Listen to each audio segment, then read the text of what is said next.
I would like to announce that a quorum is present, the meeting is duly called, and notice of the meeting has been posted in accordance with the Texas Open Meetings Act. The following board members are in attendance: Dr. Betty Bonner, Catherine Sells, Michelle Akateb, Dr. Stacy Barker, Allison Lasan, Sheila Taylor, and Jenny Prosnick. We will now convene into closed session as authorized by Texas Government Code Section 551, specifically 551.071, 072, 074, and 089. The time is 6 p.m.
We will now reconvene into open session. The time is 7:02. Students from DeGan Elementary School will now lead us in our pledges. Will you please welcome 4th grade student Brooklyn Atkins and 5th grade student John Carlo Rodriguez. I'd like to invite the students to move to the center after the pledge, okay? Please stand with me and say the Pledge of Allegiance. I pledge allegiance to the flag of the United States of America and to the republic for which it stands, one nation, under God, indivisible, with liberty and justice for all. Please say the Texas flag. On the Texas flag, I pledge allegiance to the Texas, one state under God, one and indivisible. Could you please come to the center of the stage so we can talk about how wonderful you all are? So here's some fun facts about Brooklyn. After school, Brooklyn enjoys dancing with her friends and drawing, and when she grows up, Brooklyn wants to do something related to dance and performance. And thinking about all her elementary teachers, her favorite teacher was Ms. Manny in pre-K because she was very kind and she knew how to calm down the kids, and her centers were the best. Some fun facts about John Carlo. John Carlos enjoys playing games when he's not at school. When he grows up, John Carlo wants to be a firefighter. We have an academy for that. John Carlo's favorite teacher is his 3rd grade teacher, Miss Patrisco, because she's very nice, lets students have some free time on Fridays, and he likes the way she teaches. Would their parents please stand so we could recognize you as well?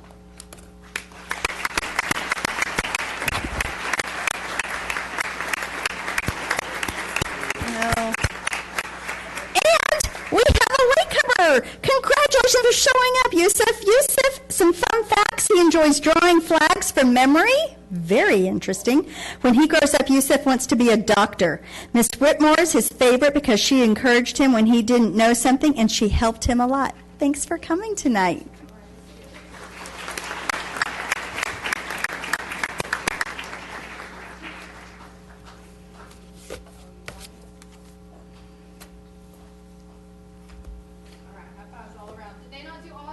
Well done.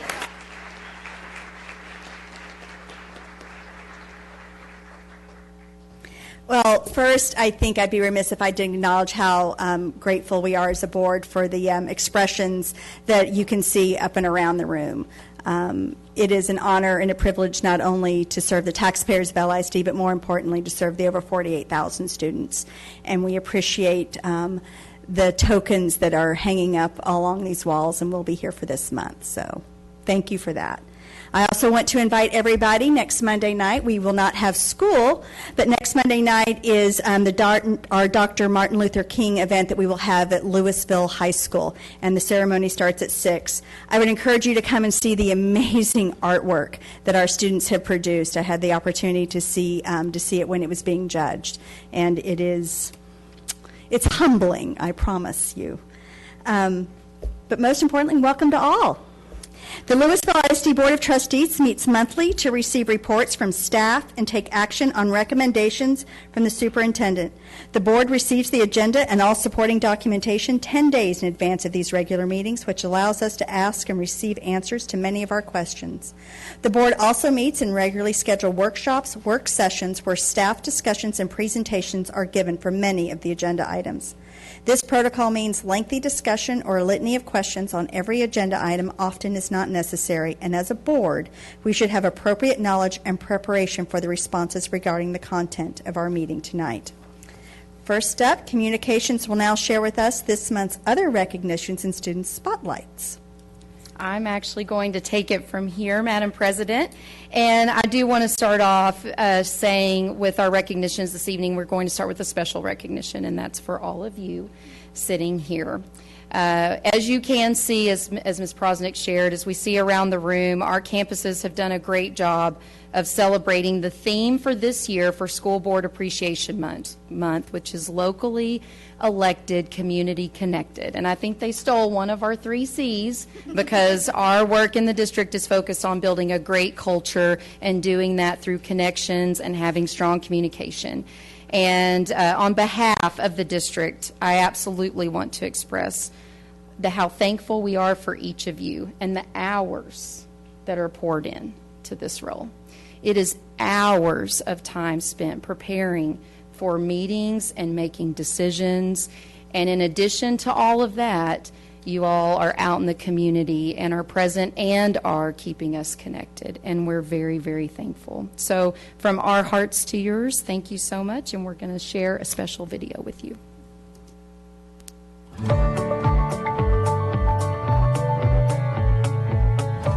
I'm thankful that the school board always looks out for student safety and that they listen to every student and every parent. I'm thankful for the school board because they are here to help us out all the time, and they make sure our campuses are all good and that we stay safe at all times, and just make sure everything stays updated and that the students are happy and ready to learn. I can't go anywhere in our community to a ball game, to an event, whether it's a cheer competition, a band competition, a swim meet, and not see our school board there actively supporting our kids. It helped us a lot with getting our new furniture and making good decisions for school if we should get more stuff. I really see all the work they put in, and they're here late night every week, maybe 2 times a week, and that's just a lot of hard work, and I really appreciate them. I'm thankful for the school board for dedicating time and effort into creating a better school environment and sacrificing their time and effort for us. They're always there to help out our school. Nos ayuda mucho a la escuela para mejorar en nuestro aprendizaje y nos ayuda a poder entender mejor las cosas gracias a que va avanzando la tecnología y la seguridad. The board has been really responsive to the community, and we know that they're going to make the decisions that will help us stay successful for the decades and years to come. I'm thankful for my school board because they help keep our building nice and maintained, and they help give us new iPads, which helps us work on our schoolwork. Knowing that our district is so large and it consists of so many different diverse groups of people and so many different wide ranges of, what we represent, it's important to be able to see that. I'm thankful for this beautiful school that we have and making sure that we have a really good school and just executing every day so that we are in a good environment. I truly appreciate the level of dedication and effort that they make to make LISD a better place. It shows just going into schools, seeing the teachers, seeing who was hired, and just seeing the quality and the level of the staff and how they treat students. It just shows that the school board takes a lot of effort to make sure that this is a great place for education.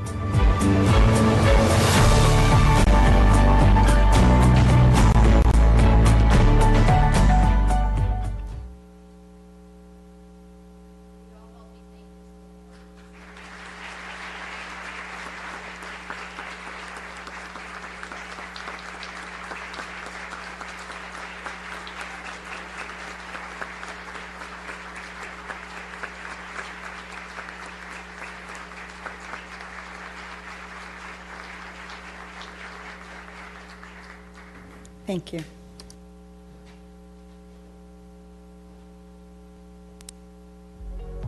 The success of Lewisville ISD marching bands continued with 3 bands placing in the top 4 at the 2023 6A UIL State Marching Contest. Marcus High School and Hebron High Schools earned the silver and bronze medals in 2nd and 3rd place respectively.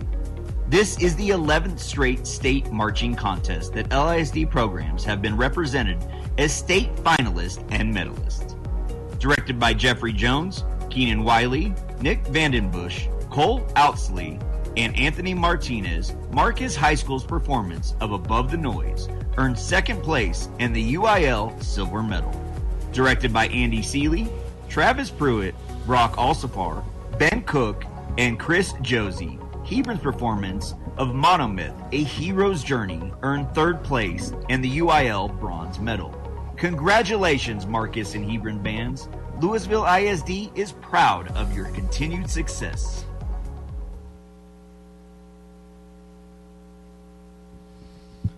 Good evening, ladies and gentlemen. I think I'm supposed to fill that awkward silence right there. My name is Andy Seeley. I'm the director of bands at Hebron High School. I want to thank you for having us out this evening. Thank you, Ms. Drinkwater. Thank you, Board of Trustees, for all of your enormous support. I want to introduce our student officer team that we brought and our staff members. First of all, over on your far left, Mr. Travis Pruitt, then Mr. Brock Alsafar. Next to him, a senior drum major, Jose Gallegos. One of our color guard captains, Isabella Wilson. Then another drum major, Caitlin Nguyen. Caitlin's a junior. Then Adam Vorhaben, one of our band officers. Chen Hee Kim, she's a senior, a drum major. Stephen Solis Welch, a junior and a drum major. Noreen Aziz, junior and a drum major. Adrian Hautea, he's a senior percussion person and percussion captain. And then Taylor Jones, which is senior band officer. Avery Dyer, a senior band officer.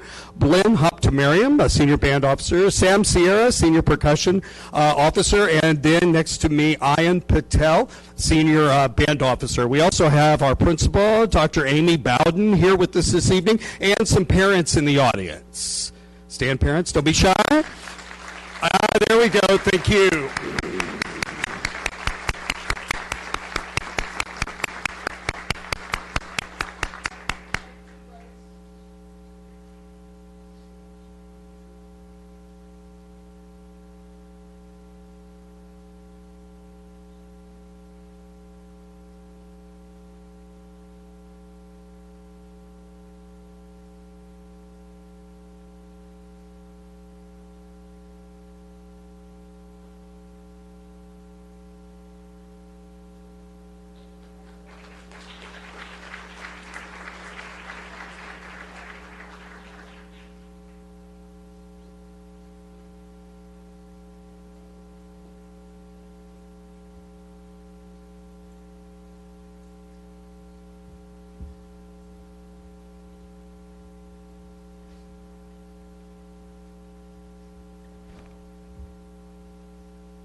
Well, good evening, everyone. I wanted to echo, my name is Jeff Jones. I serve on the band staff at Marcus High School, and I certainly wanted to take the opportunity to echo Mr. Seeley's comments about our real gratitude for the unbelievable support of the board, the district, Ms. Drinkwater's office, and of course our amazing principals, Ms. Jessica True and Mr. Will Skelton.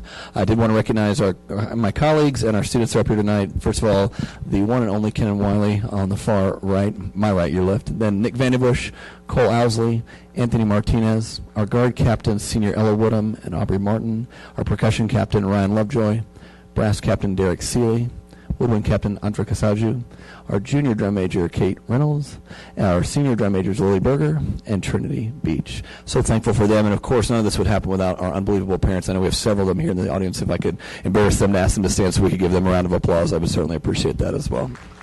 Thank you so much.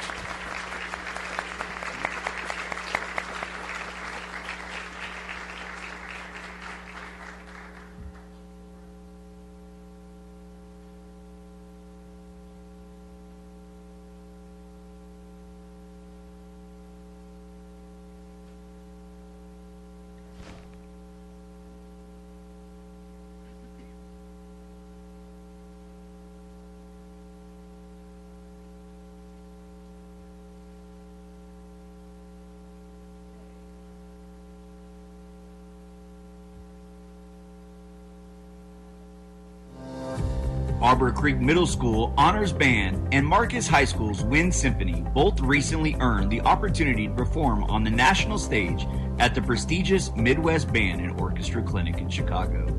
The Midwest Clinic draws over 16,000 attendees from around the globe, and its ensemble selection process is known for its rigorous standards.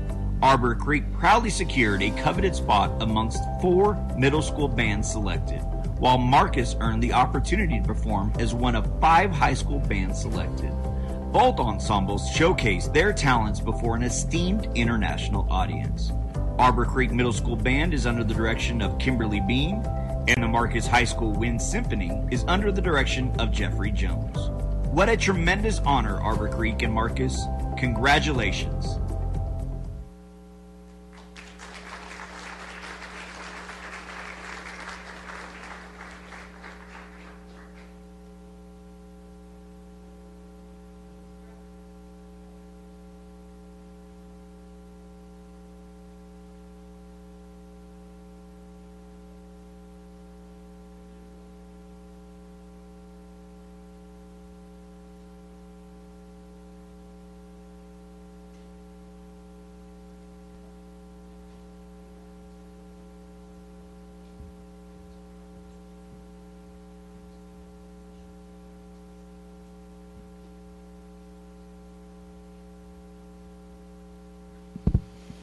All right, good evening, everyone.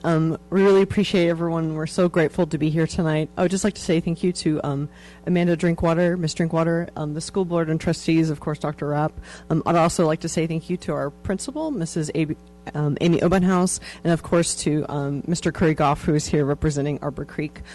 Before you, we have Mrs. Ayub. She is also a band director at Arbor Creek. And then the students, I can't see y'all.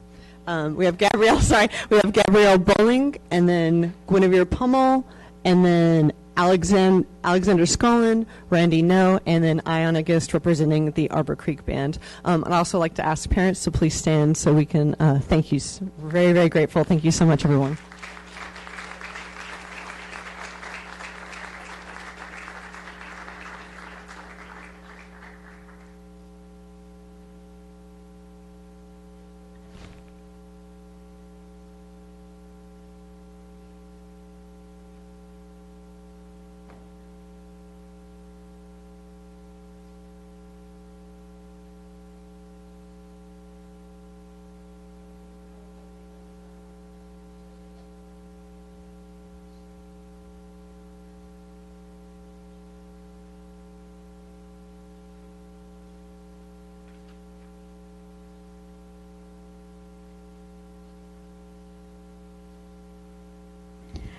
Dr. Barker, would you, we have more? We're good. Okay, making sure, because I saw something slide on. Dr. Barker, would you share with us this month's Recognize Someone's? Absolutely. Thank you, Madam President. Our first Recognize Someone, a parent shared about Mrs. Marlowe at Forestwood Middle School. Mrs. Marlowe has been a gift to our son. He has come in before and after school to work on Science Olympiad with her. She has fueled his passion for creativity, projects, and science. He comes home and shares about what he is working on. Mrs. Marlowe has gifted him with the desire to learn more and engage with his curiosity. I am so thankful for Mrs. Marlowe and all she has done to inspire him. So well done, Mrs. Marlowe. And then a staff member shared about Mrs. Moss at Southridge Elementary School. Mrs. Moss is such a joy to be around. Mrs. Moss is always so willing to do anything for anybody, and the students love her. A first grade student shared, Mrs. Moss is my favorite teacher. I love her. She pours into students in a way that they feel seen, heard, and special. Her small groups are so intentional, and each student leaves as a better learner. I'm thankful to get to work with someone who is so selfless and loves the students at SRE. Well done, Mrs. Moss. Thank you very much. Dr. Rapp, you're up next. All right, Madam President, members of the board, we're going to continue the train of recognition for you all for a few minutes because we have with us tonight members of the LHS Student Council that are here. So I'm going to call y'all up right now. Go ahead and come on up to the front. I know you've got remarks for our school board and a special gift.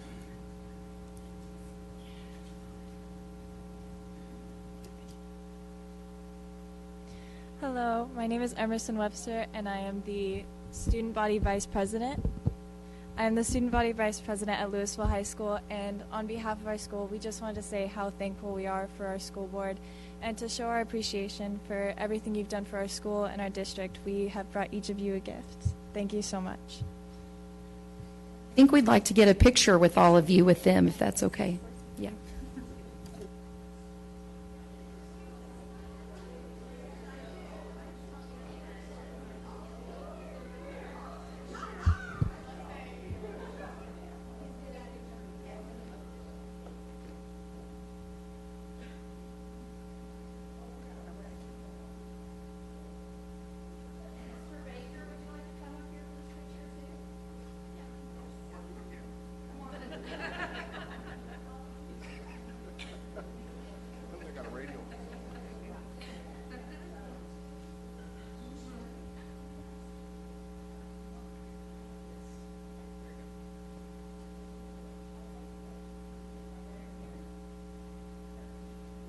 Y'all scoot that way and let her come up. Yep, perfect. All right. And I look here.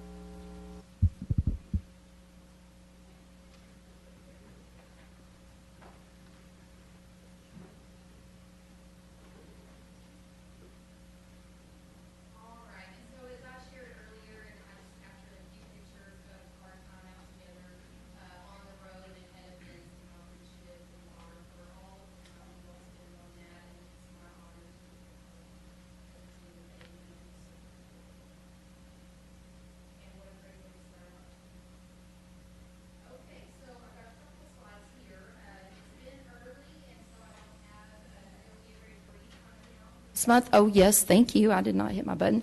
But we've got a few things for Wrap on the Road. I enjoyed going to start the school year with Valley Ridge as we came back, elementary, and welcome the students back. And they were excited. It was a foggy day that day, and so I was just glad to see everybody safe. And I loved being at Midwest in order to see Arbor Creek and Marcus perform, and of course sent you all information from there. And I captured that picture from Valley Ridge that says, "I'm a learner, I'm a leader." And of course that's our mission, to engage and inspire learners and leaders. An update on the December wrap-up. We had a good percentage of clicks on the wrap-up. The top clicks included my video message and the academic calendar.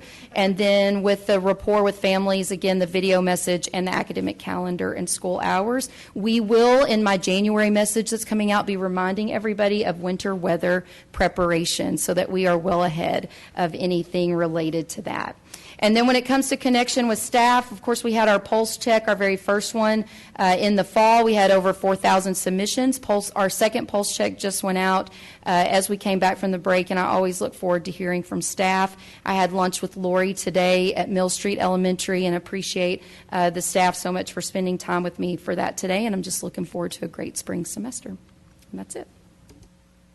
Thank you, Dr. Rapp. Public comments are next on the agenda. Those who wish to speak at a board meeting often expect a dialogue with the Board of Trustees. However, in accordance with Texas law, the board is not able to respond directly to comments or questions posed by speakers.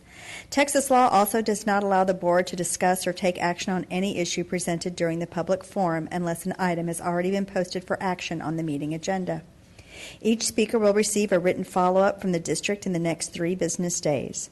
The board and district administration welcomes and values the feedback shared during this time of the meeting, and we are grateful for the continued partnership between LISD and the families and the communities we serve. Lewisville ISD stakeholders, meaning current students, parents, employees, and residents of Lewis ISD, will have up to 3 minutes for their presentation. We have one speaker tonight, Ms. Jennifer Perry.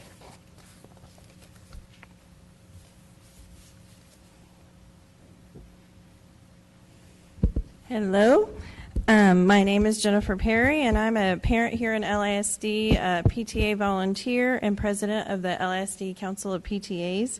On behalf of the LISD Council of PTAs, we would like to extend our sincere gratitude and appreciation to each of you, our LISD Board of Trustees. January is School Board Appreciation Month, but we want to recognize what you do each day, all year long, for our LISD students, teachers, and staff.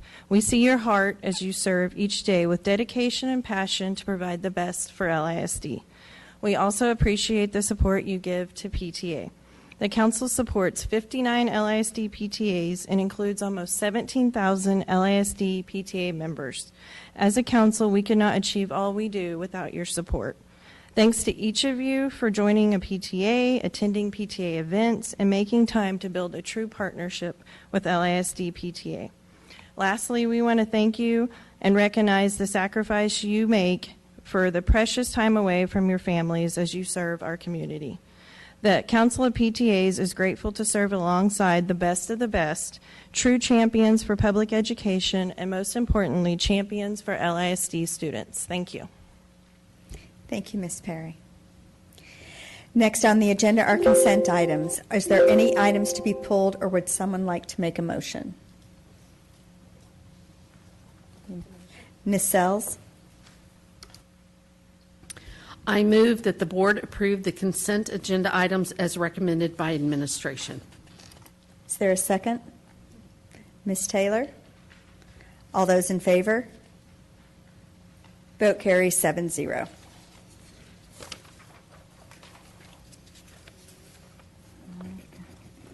Next up on the agenda is our information items. Up first is our third quarter demographic report. Mr. Kaj.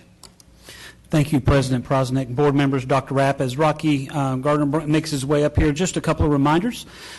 He delivers through our relationship with It started out as Templeton Demographics. Now it's Zonda Education Demographics. 4 updates throughout the year, and this is the big one that's in person. It kind of summarizes the year in the rears here.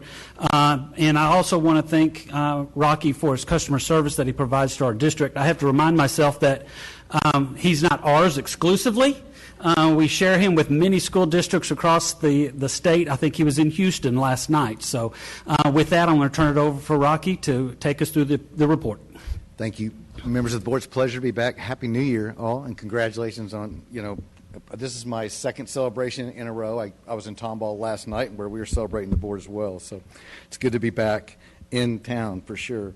So yeah, this is our third quarter report. So keep in mind can you guys hear me okay? I don't have to bend over. Okay, good. Okay.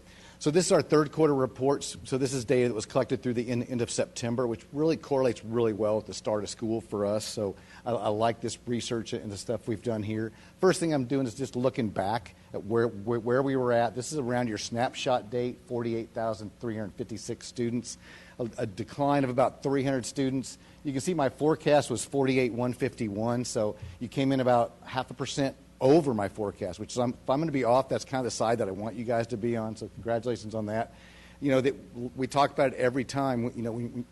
Your 12th grade class is about 1,000 students larger than your incoming class. So even with all the housing growth, we're still going to see some negative enrollment until those kind of combine and get closer together. But I thought this was really good. The economy in Dallas-Fort Worth continues to be strong. I'm almost ready to pull this slide, because if you look at that line, this slide's looked the same for about 2 years now, and I'm about as tired of it as you guys might be. Bottom line, we're at full employment in Dallas-Fort Worth, below 5%. We may see some changes happen later this year, but right now it's really strong. And if it's not with the economy, the housing market is now the number one housing market in the United States. We had some challenges when interest rates started going up. The starts were way ahead of closings, so closings kind of tapered. They slowed down, you can see there, and starts dropped way down below closings, which is not where we want them to be. You can see here that this last quarter, the third quarter, was the first quarter where we saw an uptick in starts. So I think they're going to converge again, probably at over 50,000, closings and starts. We're heading that direction again. So some strong housing growth. This is not a weather chart, although it kind of feels like a little bit like it. This is where growth is really occurring in Dallas-Fort Worth. The red colors are where we're seeing the most activity. And really, this is interesting because I could pull the roads off of this, and this would look the same in Houston, in Austin. The suburbs are where we're seeing the growth, where we're seeing the highest amount of growth there. Lewisville, you can see right in the center there. If we look at the housing starts, in Lewisville, we've started 765, but the closings, we still closed over 1,000 homes in a trailing 12 months. 665 homes in inventory. Those are homes under construction, finished vacant. I'll talk a little bit more about those in a second. 561 VDL, vacant developed lots. So those are lots that are ready to be built on right now. That's actually a little bit low. If we're trying to close at that 1,000 homes a year, it's hard to do that with just 500 lots. But we have 1,600 futures. I mean, the bottom line is we're getting close to, I hate to use the word build out too much because there's always redevelopment going on, but it's becoming infill. It's becoming a different kind of product now that's being built. If we look at this quarter, the starts dropped to 72. Again, I think it was a lot supply challenge, and we do have some lots being delivered. Your closings were at 128, so we're likely to finish the year under 700 starts. So that's fairly low. If you look at your history, we haven't been that low in quite a bit. I think you'll finish right at maybe you have enough inventory to finish at 1,000 closings. And when the fourth quarter data comes in, I don't think you'll quite make it, though. I think you'll probably be around 900. And the reason for that is this chart here, you can see where the development is. It's where you see the color. But I want you to take a look at that inventory column. That inventory column, again, are homes that are finished vacant or under construction. So with 365 homes under construction, that means you've got 300 homes that were finished but vacant at the end of the third quarter. So a lot of times what had been happening is because of interest rates, by the time the home they can't finance the home until they can close it, until they set a closing date. Well, they had a lot of people backing out on stuff. So now My hope is that during the fourth quarter, a lot of those close, because if they're over 300 in inventory, which would give us a pretty strong closing number for the fourth quarter. That's kind of what our hope is. But again, the homes are there. They're ready to be moved into. Again, the VDL's at 561. Having said that, we do have 640 lots in 8 subdivisions. You see the little red outlines out there that are being what we call groundwork underway. So that means they're going to go from being a future to a VDL. So that would, again, get your VDL up around 1,000 vacant developed lots as we lead into the summer to maybe keep some momentum going for at least another year. 42 actively building subdivisions still, so a lot of them, there's obviously with 42 active subdivisions but just 72 starts, there's not a lot of activity going on in some of these developments. But Dixon Estates, 51 total future lots. Wyburn, 90 future lots. We want to show some of these just to give you an idea where some of the activity is. You can see that October shot, so that's just about a 2-month-old shot there where they were putting some streets there in Dixon. Williams Ranch, Vickery. Williams Ranch has got the roads in now. That was November, so they'll probably be breaking ground. Toll Brothers, those are $1 million homes, so those are just about probably an 8-month to maybe a 1-year build.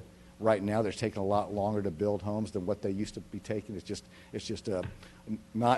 labor shortage to some extent too. Vickery, 72 homes, a 0.65 yield, so that's 109 occupied, so that's a pretty high yield. We've been seeing stuff closer to 0.4 to 0.5 in Lewisville recently. Windhaven Townhomes, Discover Cottages, and Castle Hills North Point, 403 homes occupied there. You see that yield's quite a bit lower, just 0.24. I don't know if it's going to get much. It might get up to around 0.4 eventually once they get them all. We get them all sold, but right now that's a pretty low. Multifamily. Think about multifamily is we've been adding so many apartments in Dallas-Fort Worth. We're one of the strongest apartment markets as well. So you see occupancy rate drop there. It looks like about 4%. But that's not terrible because of how many homes they've added. So they got all these new units coming online, and still, when you spread that out, they're close to 90% occupied. So most of these communities are pretty happy if they can stay there and start building from that. In Lewisville, we've got 3,700 multifamily units under construction right now. I think that's going to continue to be kind of a trend in Lewisville now as the single-family product builds out. 8,900 futures, so we've got some strong growth going on in multifamily. And we're actually looking closer at ways we can track multifamily too. Frisco 45, that's 1,000 units under construction right there in the Tom Hicks zone. Jefferson Grandscape, the Lancaster, now those are being developed out there. Those are pretty nice apartments, a lot of one-bedroom units, so it's not going to yield real high, probably some really low yields. The same with Discovery at Realm. So really, that's kind of the product we're seeing now. We're not seeing a lot of we're not seeing a lot of high-yielding apartments being built. But there's 11,500 students living in apartments right now with 48,000 units. So that's an overall yield of 0.23. It's going to be much lower at those new product. The new product that's come on, you're going to see these yields go down a little bit.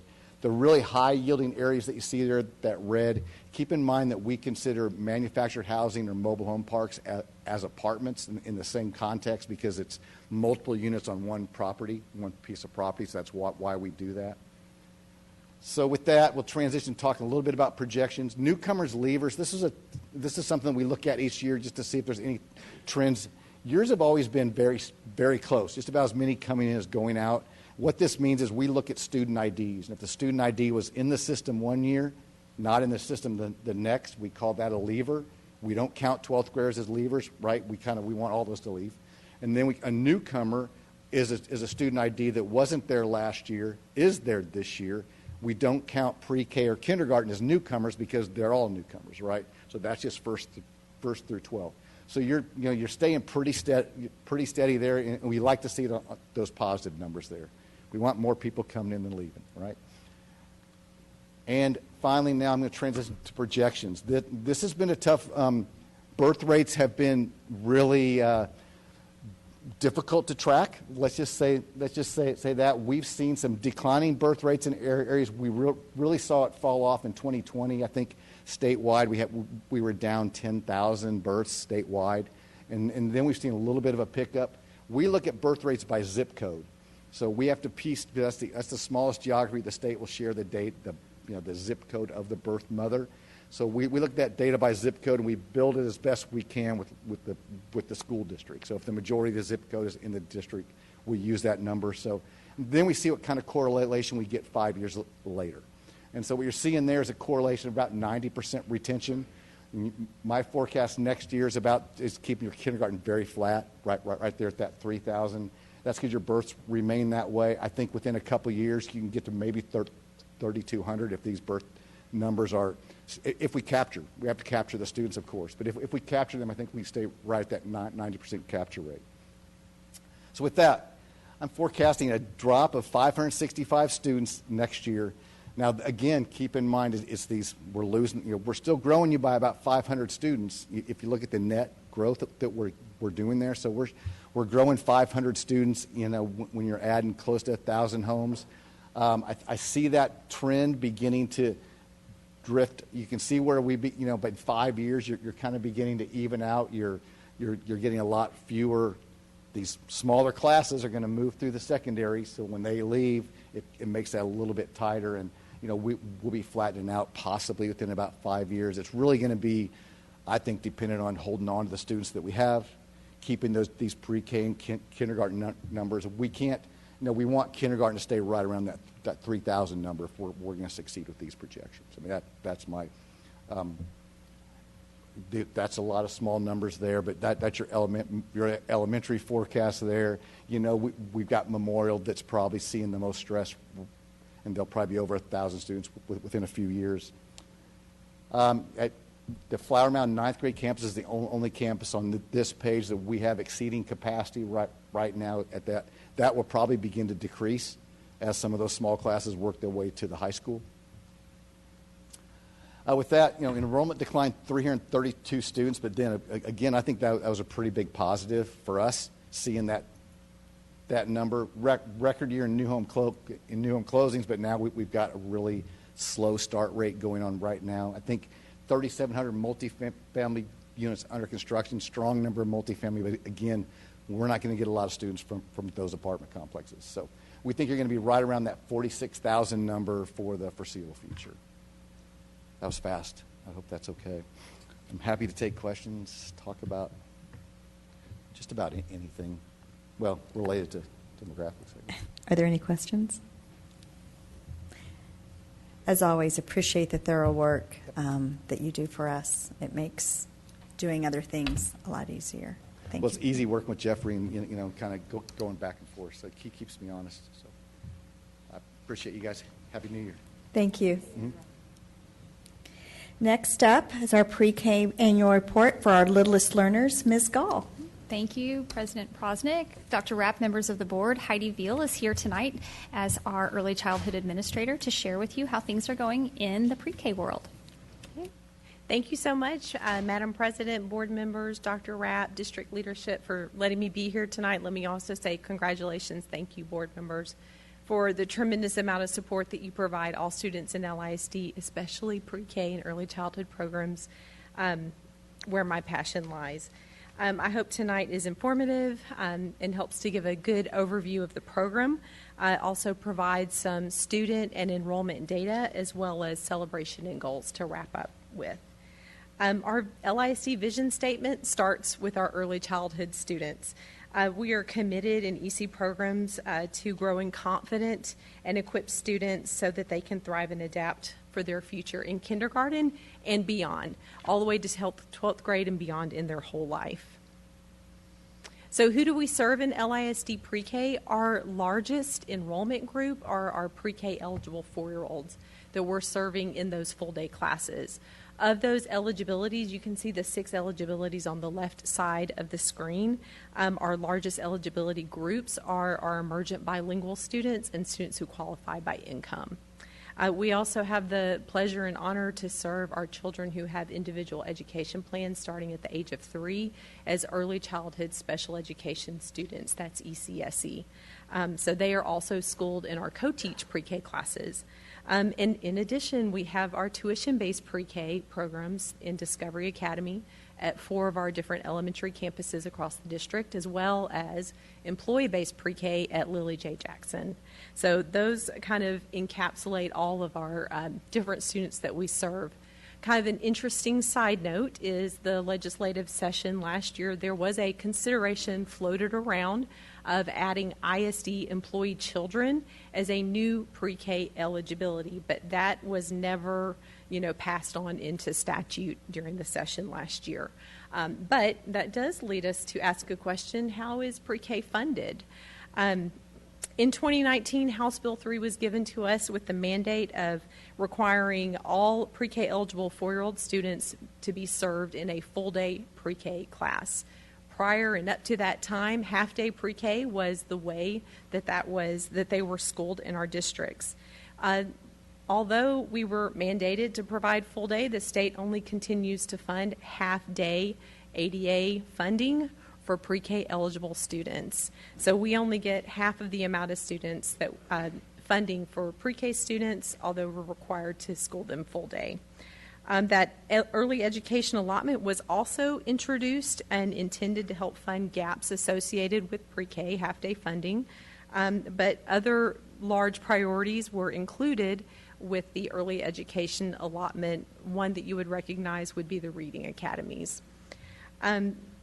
That just leads us to know that pre-K continues to be underfunded by the state, unfortunately.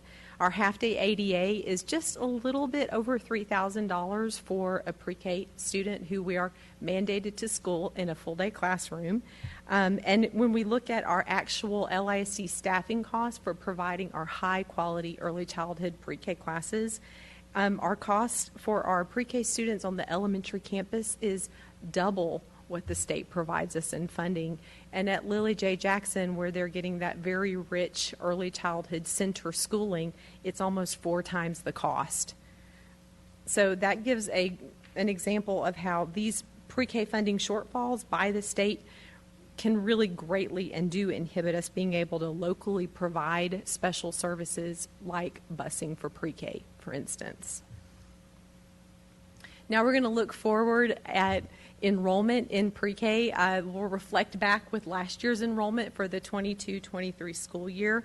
Our high watermark for pre-K enrollment was at 1,467. We do also fold in our ECSE students, our early childhood special education students, who are schooled in our co-teach classrooms. So you see those are that yellow, the yellow line along with our pre-K eligible students. We had a net gain of 335 students in early childhood programs from the start of the school year to the last day of school. So breaking down who do we serve in LISD pre-K, we serve a very diverse group of students in our programs. And of those students, last school year, our Hispanic and Asian student groups continue to be represented as the largest ethnicity groups. We have 63% of pre-K students who qualify as economically disadvantaged, and that makes us our largest. That makes our largest pre-K eligibility group of all of the 6. And then followed up by our emergent bilingual students. They make that second largest pre-K eligibility group at 57% qualifying as emergent bilingual for bilingual or ESL services. Next, looking forward at pre-K enrollment this school year, we have a semester worth of data to look at and notice. By December 6th, we've had 1,393 pre-K and ECSE students enrolled in our classes, and that has given us net enrollment growth of 254 students since the first day of school. Continuing to break pre-K down by the numbers, I think this is really interesting with the demographic report that came right before. looking at all the data. We have 19 schools with pre-K classes, one at our early childhood campus at Lily J. Jackson right here in the Lewisville feeder, and then 18 elementary schools that either house 2, 3, or up to 4 pre-K classes on the elementary campuses. For a total of 66 full-day classes, 49 are ESL and 17 of those are bilingual. Half of our 66 classes are also co-teach. So 33 of those are co-teach, where we school our ECSE students along with their gen ed peers who are pre-K eligible.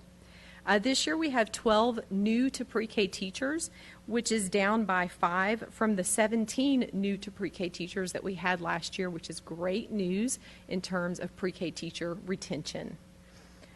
You can see our totals, how that breaks down at December 6th. Kind of the breakdown of our pre-K eligible students and our ECSE 202 students for that total combined of just under 1,400 total.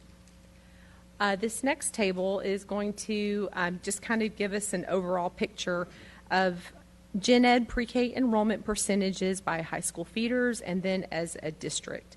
So just breaking down the feeders, you can see those percent enrollments.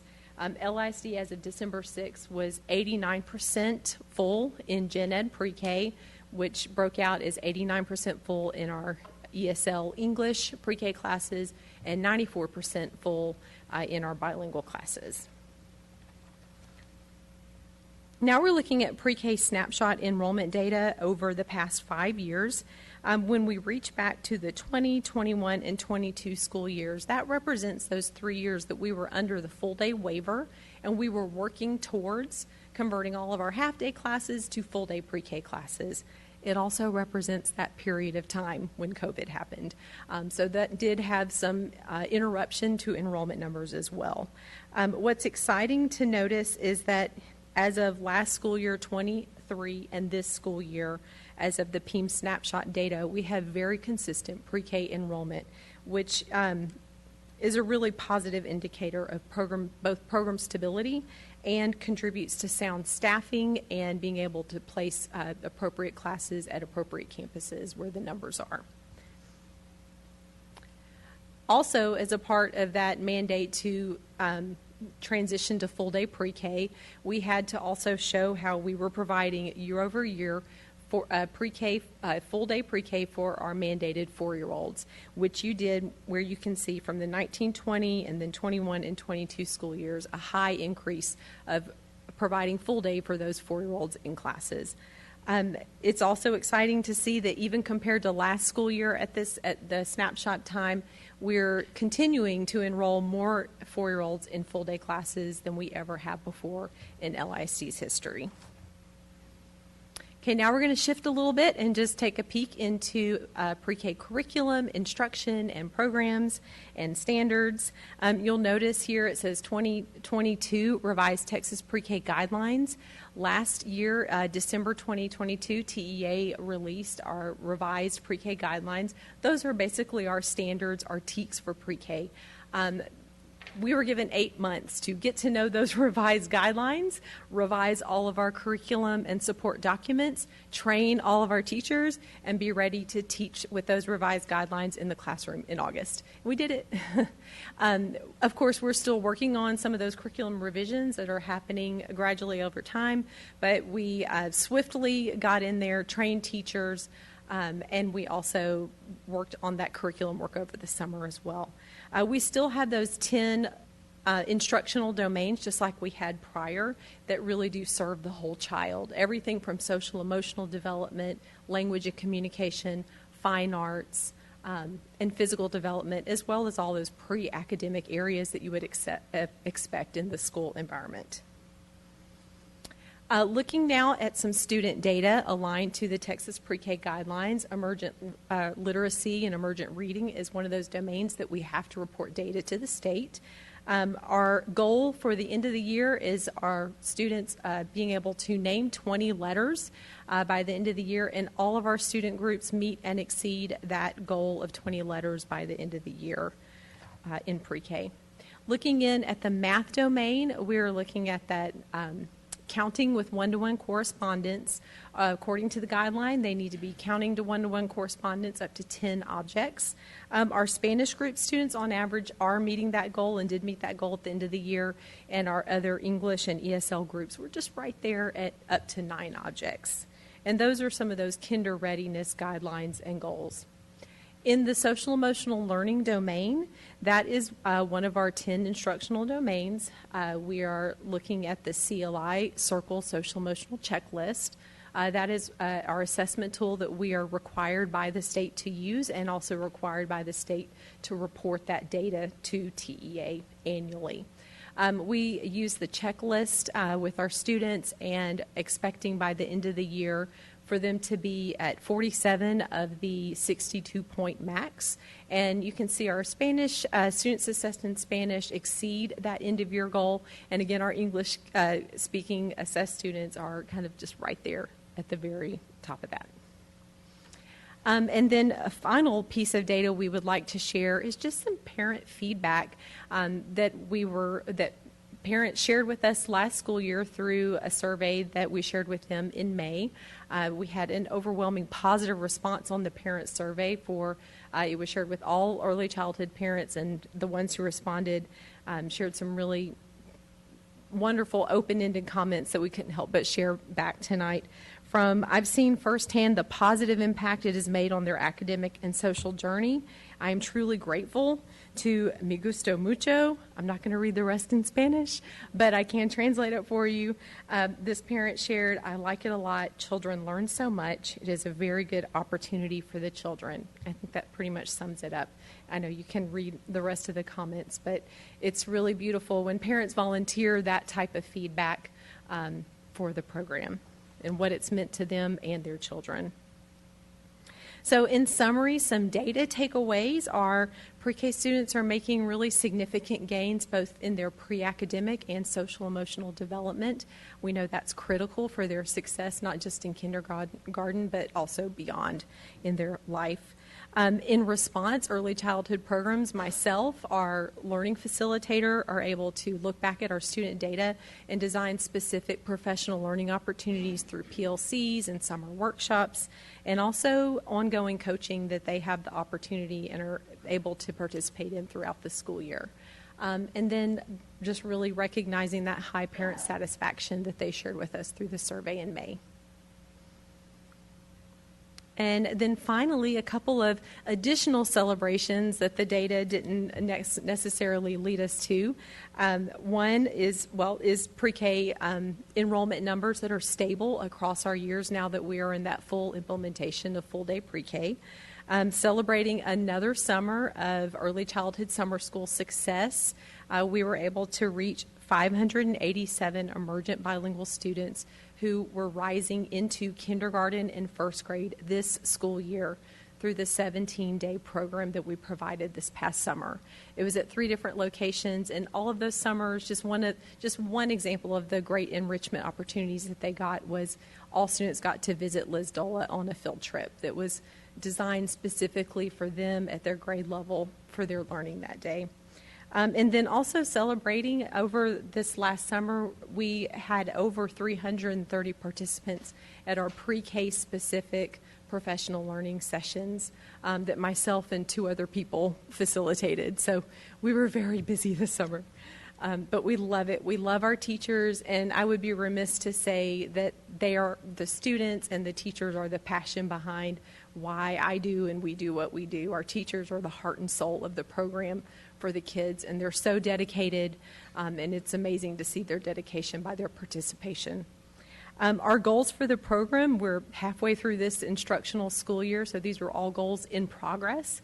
But one of them, of course, is those curriculum updates to align everything, not just the curriculum documents, but the teachers' instructional practices to the new revised 22 guidelines, which leads to also our professional learning culture in pre-K. You can see some examples of ways that we're supporting that through the program. And then also always giving careful consideration of classroom placement based on data, enrollment data, where we see trends for school size and those kind of things, as well as making plans to bring a full program evaluation in the 24-25 school year with additional longitudinal data. And that brings us to the end. Thank you so much for your careful attention and any questions that you'd like to share. Dr. Barker? Less of a question and more of a Okay. comment. I am impressed not only with our Spanish pre-K students meeting the goals, but the remarkable gains over the course of the year that those students are making. So kudos to your teams for that work. That data is pretty remarkable, so thank you. Our bilingual teachers are incredible. Ms. Taylor? To echo Dr. Barker's comments, I love seeing the gains that our littlest learners, I like that, are making, and definitely the parent comments, but wanted to call your attention to the slide that talked about the finances and the disconnect between what the state funds and the cost per student that we are expected to cover, and just another example of why we advocate all the time to get our state to fully fund public education. Thank you.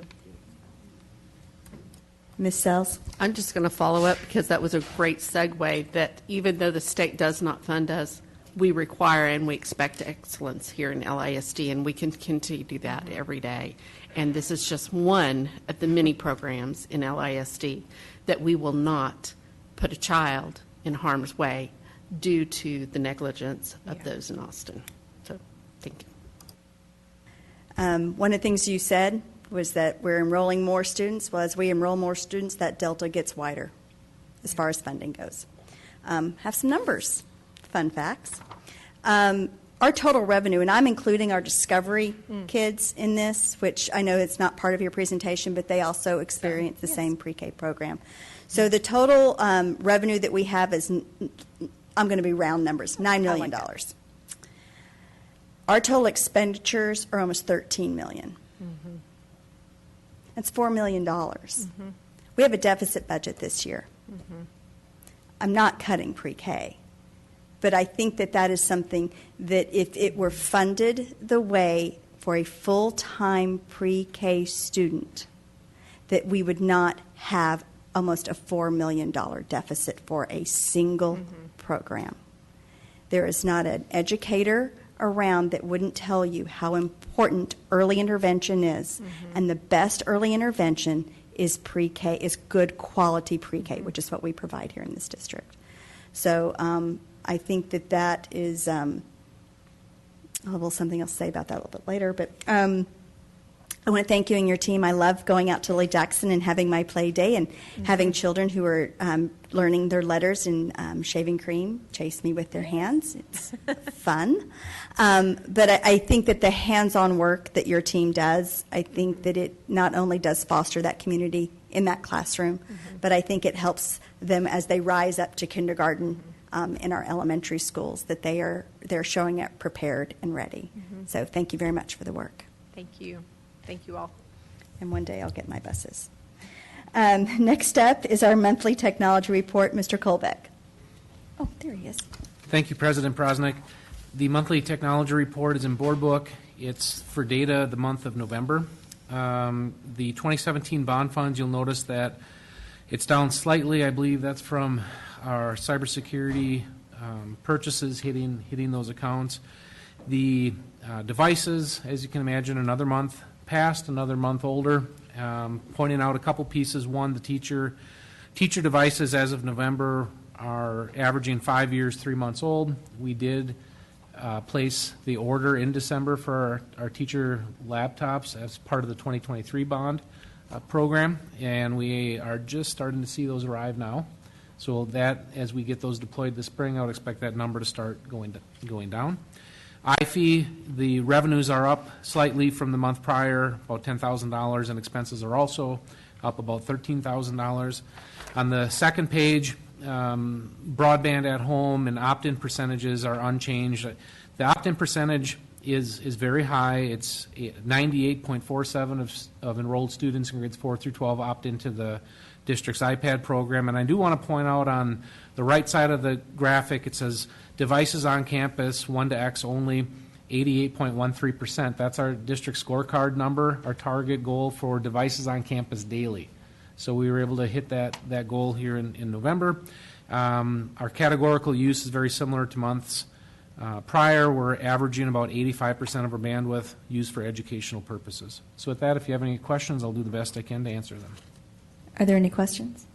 Thank you very much, Mr. Colbeck. Thank you. Next up are our discussion items. First up is the monthly financial report, the bond report, land sale report, and the monthly investment summary. Dr. Rapp. All right, thank you, Madam President. Members of the board, I'll just call your attention to the monthly financials for this month. You have them in board book. The bond report is attached. The land sale report, of course, is included. But most importantly, as we get into other presentations tonight, on page 122, I'm just going to call your attention to our current deficit sits at $15.3 million.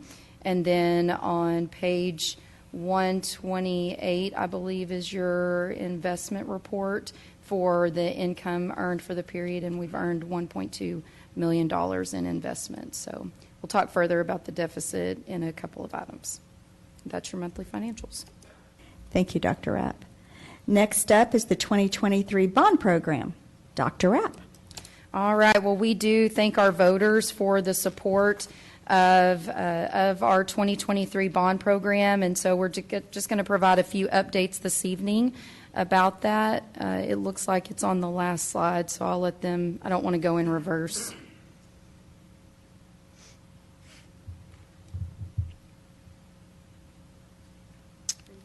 Okay, there you go. All right, so there's our election recap. We're excited to get the wheels in motion, and pleased to hear Mr. Colbeck talk about already the wheels in motion on the staff laptops from the 2023 bond. Remember that this is our icons, and we'll bring these forward every month as we talk about the different aspects of our 2023 bond program. We're going to start first, just reminder about our guiding principles, about how we determined what was in the year one sale. We talked about that a couple of work sessions ago. Our project categories, really that facilities assessment document, safety and security, technology, playgrounds, furniture, and fine arts. And so our first sale projects, we're going to talk first about technology, and I'm going to ask Mr. Colbeck to speak about a couple of those for us. Sure. Thank you, Dr. Rapp. This first item is our data center uninterruptible power supplies. I brought this up at last month's meeting. This would be one of our first projects. This would be for the units here at LISDAC as well as LHS. Those units are about 20 years old. And I think what I want to point out is obviously they're critical to the operations of the district, but I want to point out that the nature of the projects lend themselves to the definition of public works. So with these projects coming forward, what we have to do first is pick basically our engineering selection as well as our construction delivery method on that. So what we're planning on doing is bringing a recommendation forward in February for both of those, and then obviously that'll allow us to bid the projects, and then when the bids are done, we'll bring back a recommendation for the actual purchase of that gear and those services. So that would be coming in February. The second item is a project I've shared with the board several times, is our enterprise resource planning, our ERP project. As you know, we've determined the need to evaluate what we're currently doing. We have a current procurement underway at this time. We're going through that process. We're evaluating the different solutions that have been proposed. Obviously, we're using different selection criteria to look at how the products best align to what our needs are. We're certainly looking at the product capabilities. We're speaking with references, trying to do as much due diligence as possible. Ultimately, what we are planning to do is bring a recommendation for the board for that product. We're hoping that we can hit that timeline of February. We're working through the process right now. In addition to that, I also shared that in the 2023 bond, there was some staffing needs. So what I'm planning to do in February is bring a staffing plan, which would include not only the ERP component, but we're also going to need some other staffing, supplemental staff to help with deployment of devices, like at the actual process of issuing devices to staff. We're probably going to need a little bit more help. And then also looking at our iPads for students, we're going to have a plan. We have a procurement in place right now as well to compare, hiring people, outsourcing it, and which is going to be the best value for the district. We're planning on bringing that back in February as well.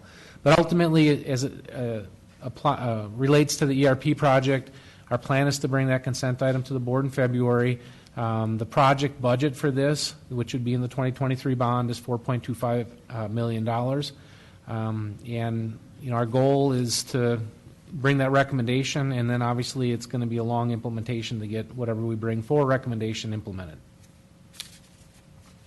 And then Randy's going to share just where we are on furniture for the first sale projects. Sure. Thank you, Dr. Rapp. So just a quick, can you hear me? Okay. Quick recap of our furniture plan. We keep bringing this up because it's a big undertaking. We're looking at about $25 million worth of furniture for this summer. So we mentioned before in December we had a very successful furniture fair. We actually had 3 vendors bring in a bunch of different furniture for elementary and middle schools. All elementary and middle school principals that have a furniture replacement in this bond were invited to come in, touch, feel, try out all the furniture, and give their feedback. That feedback was then used. We had an actual survey for every single piece of furniture that they filled out. That feedback was then used to kind of update our furniture standards for elementary and middle school. This summer, our goal is to do classroom furniture at 16 different campuses. I think it's 8 elementary, 8 middle school. Again, these are all campuses that do not have a 20-year life cycle maintenance and repair project in this bond. The next step is a series of meetings with those individual campuses to discuss the specifics related to what they want to select for their campus. As of this evening, we've already held 10 of those meetings. Those will continue over the next couple of weeks. And our goal remains to get all the pricing, quotes from the vendors, everything, all the purchase orders on by spring break, so that we can hopefully get all the furniture in place this summer before the 24-25 school year. And then again, we will go through a very similar process for the high schools in the future once we get through this summer. So, thank you. All right, and then of course the other first sale projects we know contain the 20-year life cycle maintenance and repair projects. We'll continue walks through 2024, and then there will be projects in summer of 25, and those were determined priority in the first sale, and we'll report that to the board facility committee that you all have in place as well.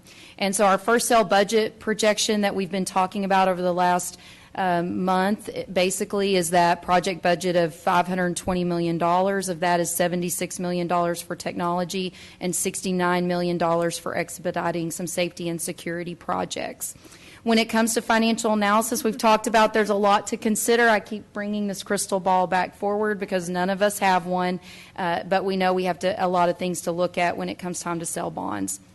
We did want to update you, a market update, and of course, John Martin's here this evening. The market has remained favorable through the holiday break. The tax-exempt interest rates continued their rally in December. The bond buyers index is at 3.26. That's the lowest it's been since August 22. John and I talked today, and we're really anticipating the true interest costs coming in at 3.5%, if not better. And the credit rating, I've updated you all about our credit ratings. Fitch ratings came in at a AA+ and a AAA level. They recognize the situation with the lack of state funding that we'll continue to talk about this evening. And the S&P rating stayed the same, AA+ with a AAA level, with a shift in our financial outlook. They did not recognize the state funding situation or all components of CE local. And of course, as I share with the board, I sat in on those calls personally myself over the break. We're excited about the student opportunity. We have students who will be traveling to the Hilltop Securities Tower, and I know that they have a lot in place that they're getting ready for our students there this coming at the end of this week, and so we'll be updating you about that. Communications is coming to document their experience as well. They're going to learn a lot about bonds and hear various presentations and get to be part of the process, and I just think this is absolutely great that we're having the opportunity to involve students in the bond sale. And then next steps for February, you've got several discussion items coming before you that we'll be discussing at the work session, and then you've also got action items coming before you in February. So we know we've got time to talk about those, but we definitely always want to put a month ahead of time what you will be seeing. And with that, that is our bond program update, and we're happy to take any questions. Are there any questions? Dr. Bonner. Not really a question, but John, thank you for the opportunity for those kids to go down there. You know, that's pretty rarefied air for high school juniors and seniors to be interested in the bond market and want to come and do that work. Bonnie Leach, I see you smiling out there as a math teacher. What I'd like is a list of those so I can go ahead and invest in them now because they're going to be a success, and we appreciate your efforts to that. Yes, thank you very much for including the students because in the end they're the benefactors of the bond project. So I appreciate that. All right. No further questions. Moving on. We are at the 88th legislative. Oh, no, sorry. Data set. Sorry, we're still in the bond program. No, you're good. We did all that. We did. You're Okay. going. All right. Yep, we're all good. The 88th legislative never-ending session update. Okay, Dr. yes. Rapp. This will be brief because at this time the governor has not called an additional special session.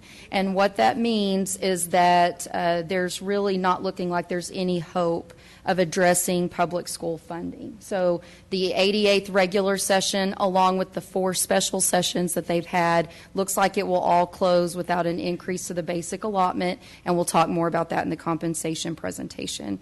And we just continue to be appreciative to our community for their support with our Vader election. Any comments? I have one.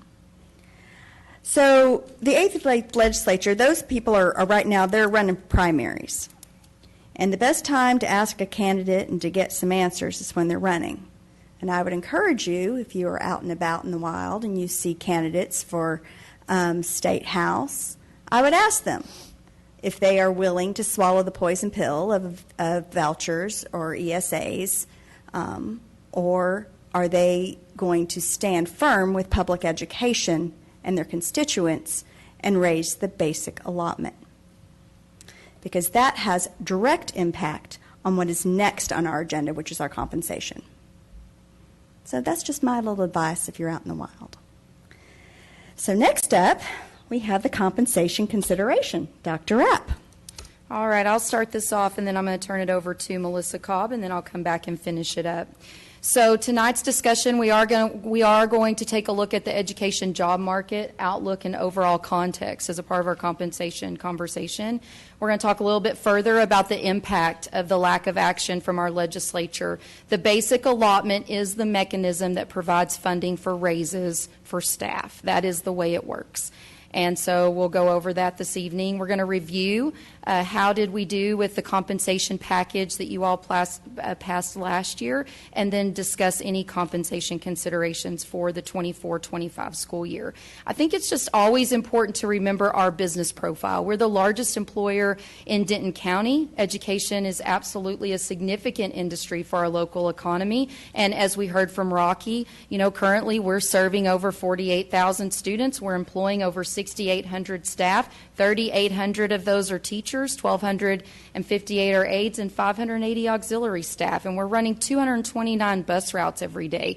The absolute size of the operation that we oversee across 127 square miles is impressive, and we know what we do every day has a direct impact on students and their futures. There is no doubt that it is a tough job market out there in general. And we talked a lot last year about this idea of the Great Resignation. But really, I've been reading a book by Gallup called Culture Shock, and they really talk about possibly the Great Reshuffling, that people didn't leave the workforce entirely, but they changed employers. And so Gallup asked employees why they left their employer and what would attract them to a new employer. And pay and benefits are absolutely at the top of those reasons. But interestingly enough, about 75% of respondents gave reasons of things important to them related to employee engagement and culture, growth opportunities, if they weren't being treated with respect that caused them to leave, unrealistic job expectations, things of that nature. So you tie that in with the recent survey from the Charles Butt Foundation specifically about Texas teachers from 2022. And what it tells us is that 77% of Texas teachers have considered leaving the profession. That is up 19 percentage points in 2 years in a state that has a $33 billion surplus. And pay is a major factor for educators. 81% of Texas teachers say their pay is unfair, and that's up 12 points in a year. And 41% report working an additional job out of financial need. I sat with one of our staff members at lunch today, and she was talking to me about the side business that she has. I get in Ubers when I travel to support our students, and for some reason, I've told y'all this story, I end up in Ubers with drivers who are teachers during the day. And they are driving Uber to make additional money, and that in a state with an over $30 billion surplus just doesn't make sense to me. So we know that when we talk about compensation, it's really important for us to address as an organization both employee well-being and our culture and the impact that that has and compensation. And we are absolutely working to address both of those things. Our new long-range plan, we added a belief, and you all adopted these, that high-quality staff are the heart of a culture of learning for our organization.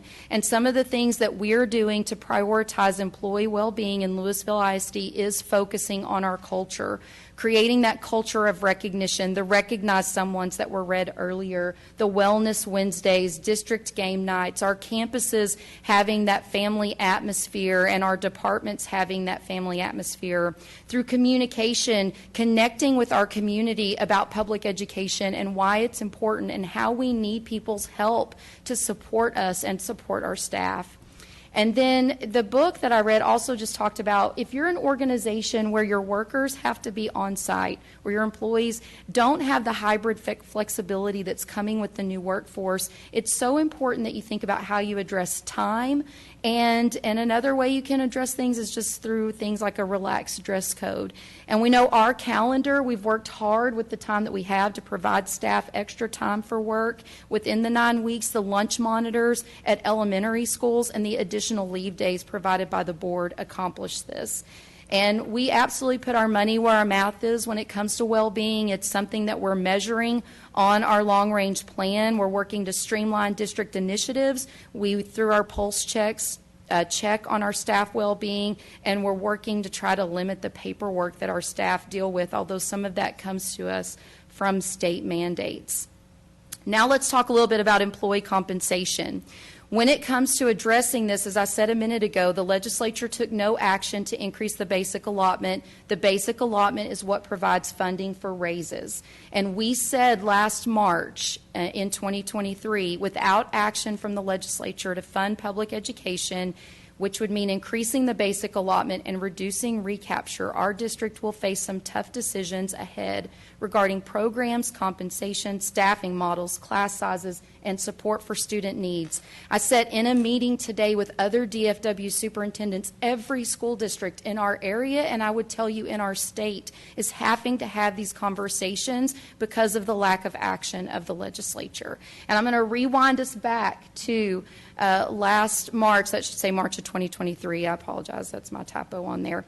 Who would have thought when we talked about 3 scenarios for compensation, we talked about a very cautious scenario if there was no increase of the basic allotment and what deficit that would yield with the raises that you all wanted to provide to staff. We did middle of the road if there was a $350 increase to the basic allotment. And then we talked about optimistic an $800 increase to the basic allotment, and that actually would eliminate our deficit and provide raises for staff.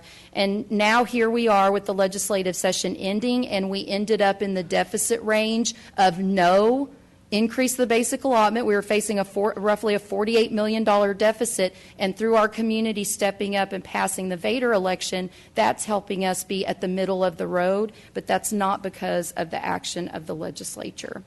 And we have long-range goals around recruiting, retaining, and developing our staff. We measure on our scorecard. We're working hard to keep ourselves within the top 25% of market group because we know that will limit our turnover, and we want to keep the high-quality staff that we have in our school district. And so we're working hard to increase the retention rate of hard-to-fill areas, but all of that comes with needing a vehicle to provide additional pay to staff as well. So I'm going to turn it over to Melissa to give you all an update about how we did on the compensation package that you all approved. Thank you, Dr. Rapp. Good evening, President Prosnick and Board of Trustees. Like Dr. Rapp shared, I'm going to talk with you about what you all approved last year and how that's impacted the district this year. So just to start, when we're talking about our compensation package, we're talking about salary, stipends, benefits, and then of course the local leave days you all approved this year. So we're working in year 2 of our new bereavement leave. That was effective July 1st of 2022. You all have provided 5 leave days for bereavement. Year to date, we've had 130 employees receive those days, and the average amount that they are using are 3.5 in relation to the 5 that we've been given. So thank you for that. Another thing you all have approved, you approved last year, was the addition of 2 local leave days. If you recall, we've had 3 for several years. This, with the addition of the 2, it has allowed us to remain competitive among the DFW districts, so we thank you for that. You will see on the left side of the screen, we've divided it up into the 2 different major groups of our employees, and we gave you projected cost last year. But looking at what our actual costs are year to date at this time, this is also with the assumption that we are at a 100% fill rate and everybody needs a sub.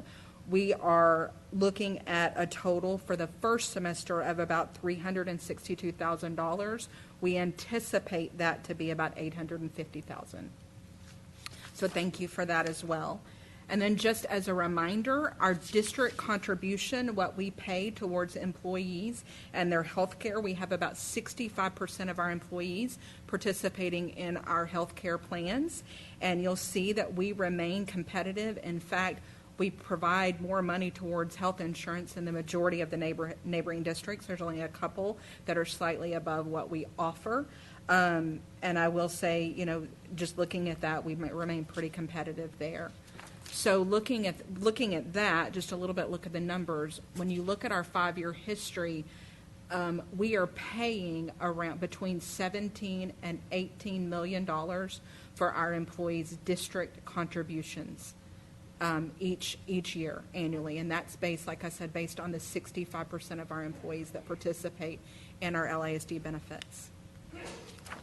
Other options and benefit offerings that we have for all LASD employees, regardless if they participate in our health care options, we do offer an employee assistance program that includes counseling appointments, bereavement, grief hotlines, and even financial and legal help.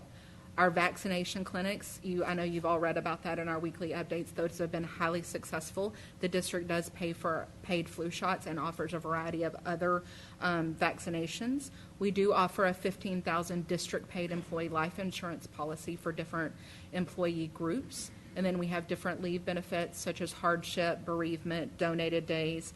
We offer mental illness video libraries, and then we have retirement planning meetings, TRS group retirements.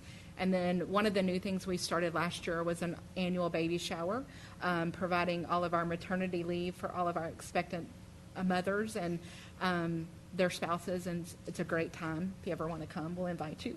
And then we are this year we're rolling out, our benefits department is going out to campuses and providing additional information, providing one-on-one sessions, just information sessions related to benefits and the options out there provided to them. And then, as a reminder, what you all voted on last year, we invested in all of our staff. Thank you very much. You gave a 3% midpoint increase for all staff, and then the 2 additional leave days. You also looked at a couple of our stipends, and you You added 2 new ones. That was the new SPED inclusion stipend at $2,000, and then the Title I campus stipend of $600, and then you increased the SPED self-contained stipend to $3,000. We have some numbers for that. The actual cost for this year related to those stipends, you can see there the new stipend, the inclusion stipend is about $835,000.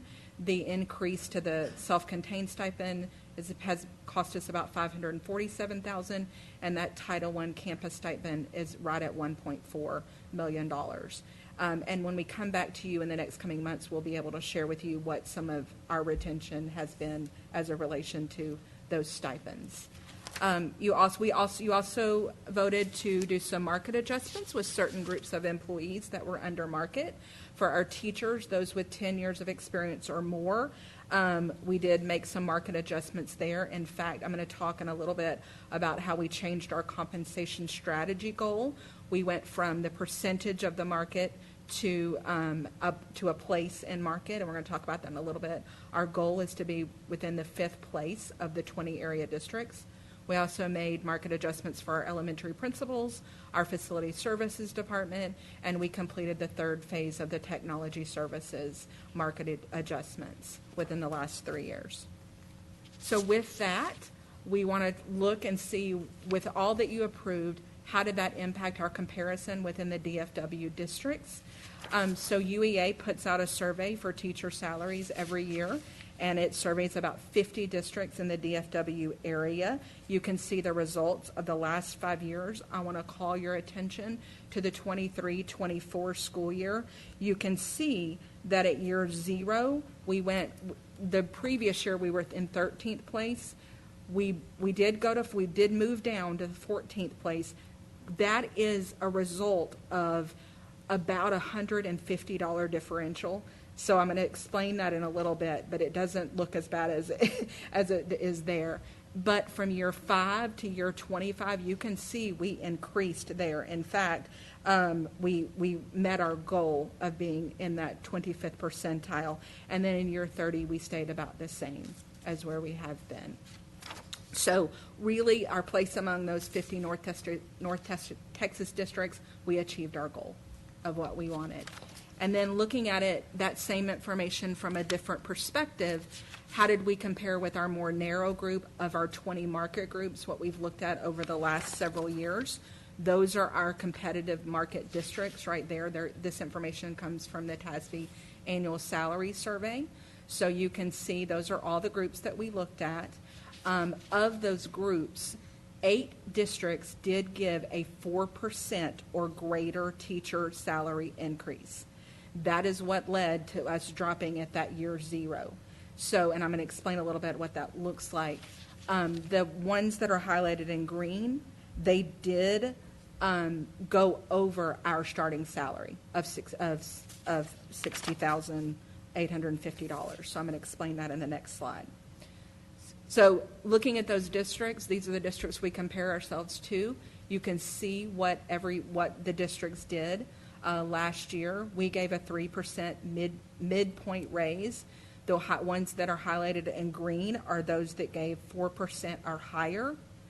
A couple of things to draw your attention to on this. What's interesting is Frisco, both Frisco and McKinney, rather than giving a percentage raise, they gave a flat dollar amount, which is an interesting take. And then Plano gave a 3%, not of the midpoint of an employee's actual salary.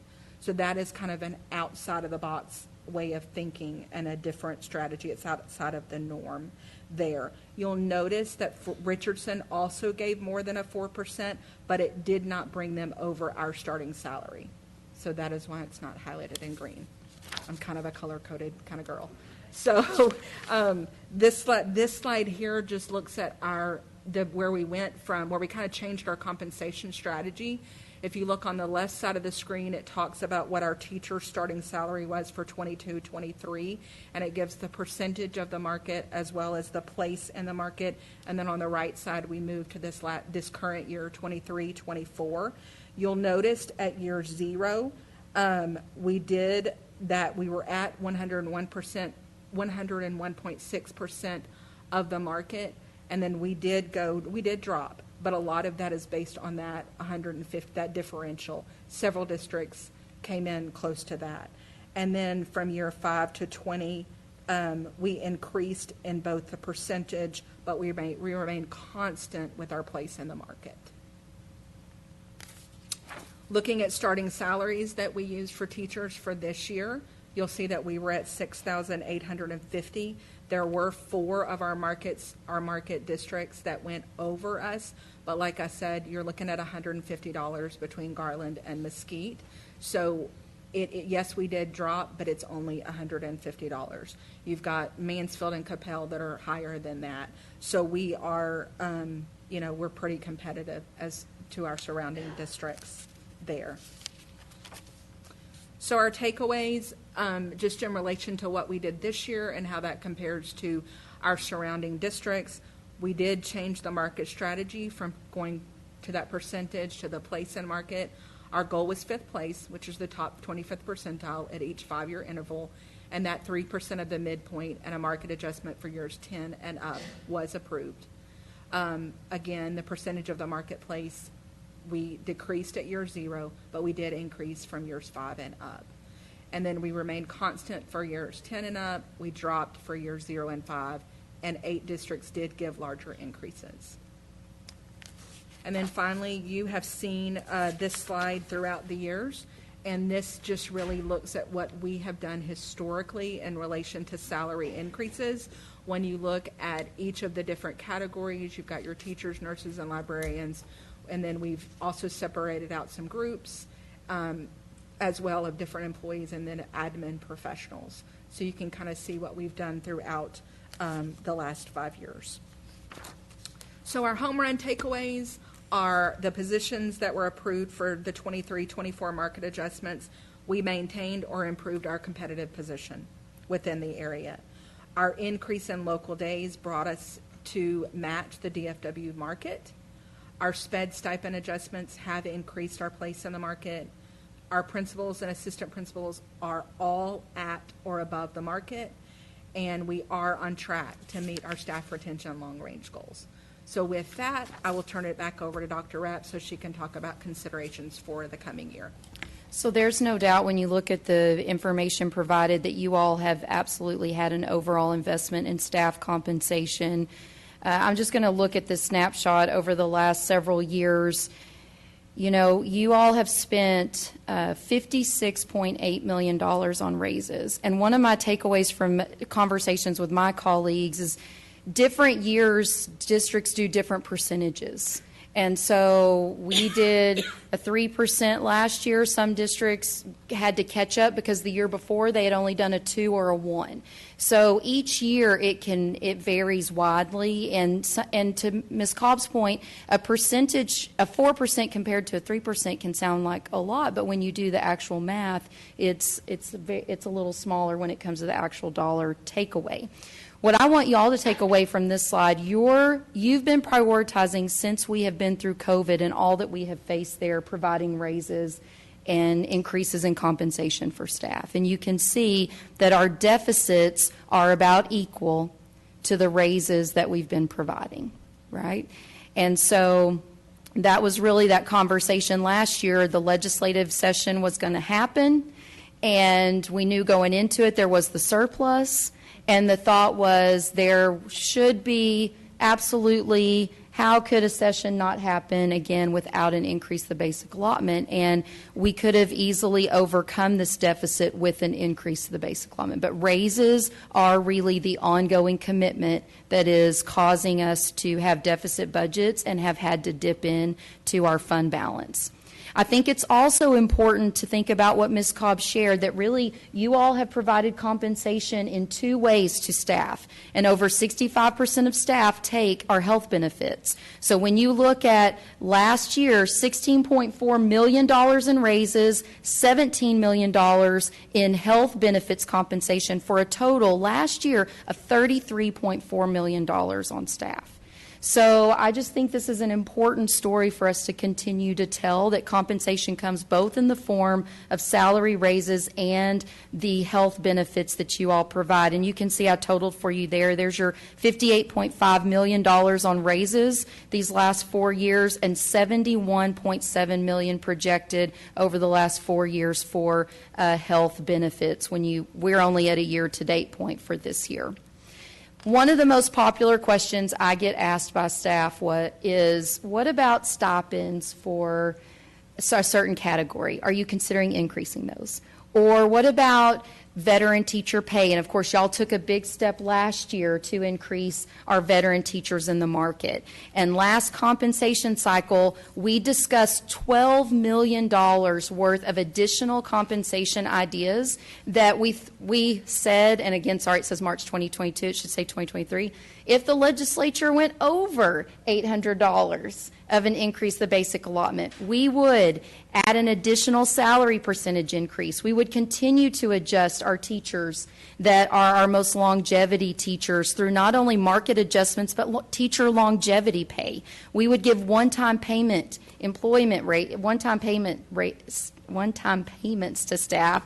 We would have a foreign language teacher stipend. We would increase the bilingual teacher stipend and have a coming home stipend.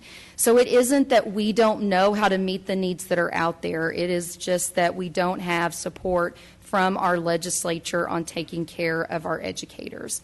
So as you consider 24-25, and we know we'll have budget workshops coming up in February, what it would cost us to give raises, we've started calculating those percentages for you there.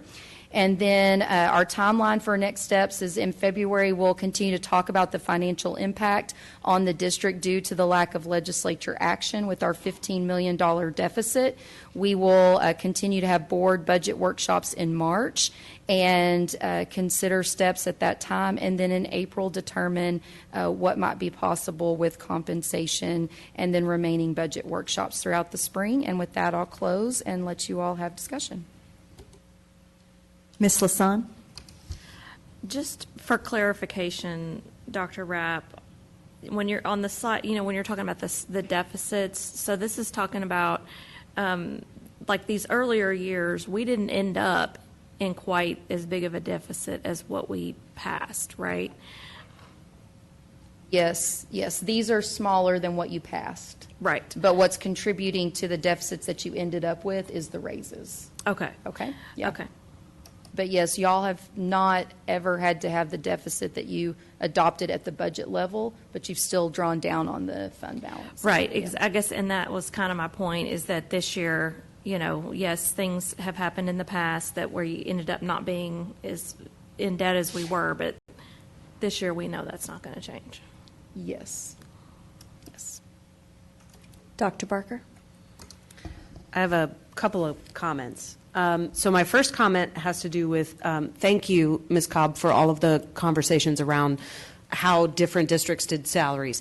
Because a few years ago, all of the buzz was around starting salaries. If we increase our starting salaries, we'll get better teachers, et cetera, et cetera. But then what that caused was a culture of discontent among experienced teachers in those districts, because all of a sudden these new teachers coming in made significant amount of money and they didn't see those increases. And so I wasn't on this board when y'all made that decision, so I just want to say thank you to my fellow board members who were here who made the decision to ensure that all of our staff received those benefits and not just at the starting salary. That to me was really beneficial for our retention.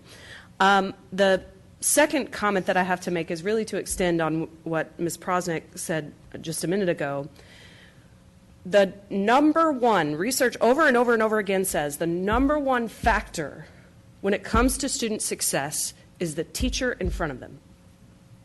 And to get high-quality teachers in front of our kids, we have to be able to compensate them and provide them with benefits and provide them with a culture where they feel like they belong. And we are held accountable for the results that those teachers get with the students that are in front of them. And so I encourage all of us not just to ask those difficult questions of our legislators, but to hold them accountable for what they have done or have not done for public education.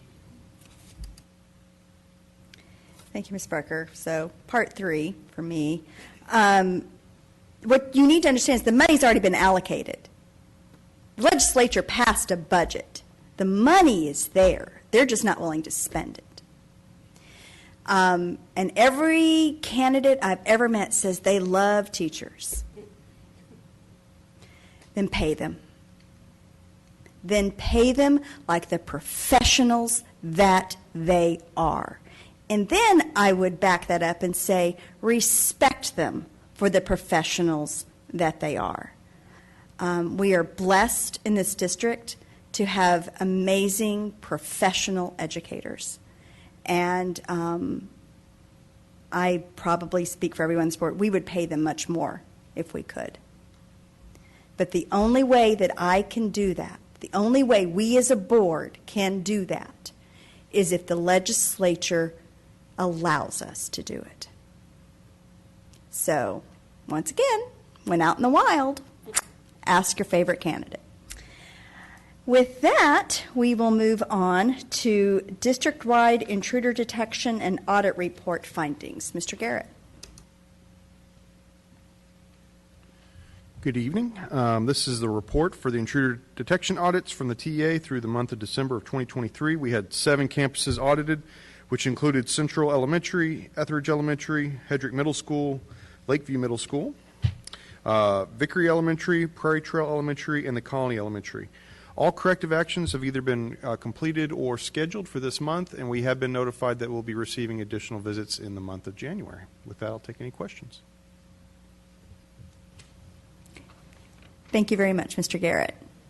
Next up, naming facilities. Ms. Taylor. Thank you, Madam President.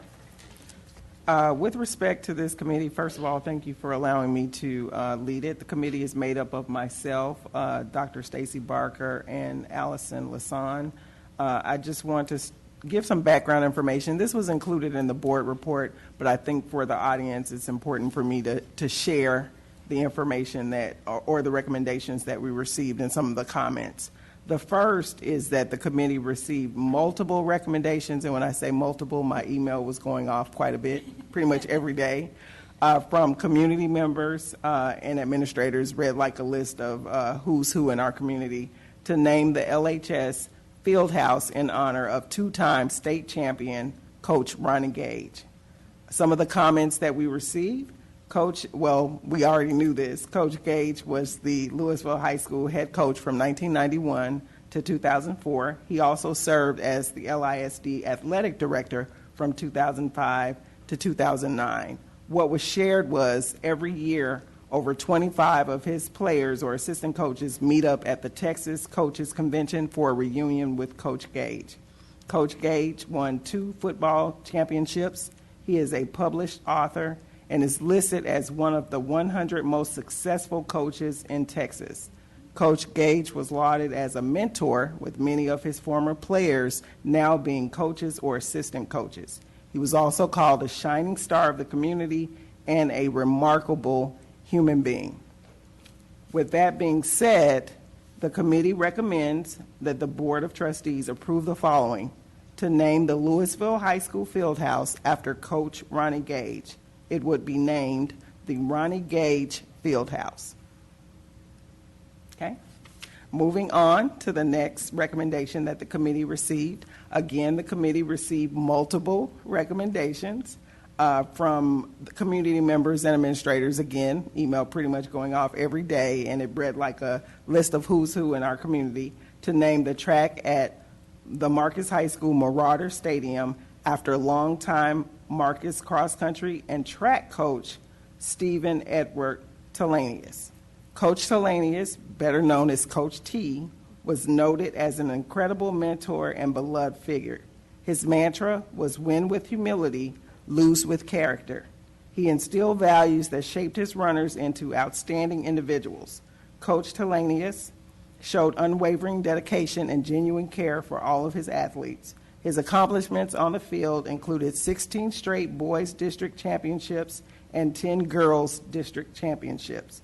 His track and field teams combined for 16 district titles, and Coach Telanius recorded 20 individual regional championships, 16 state medalists, and 3 state championships.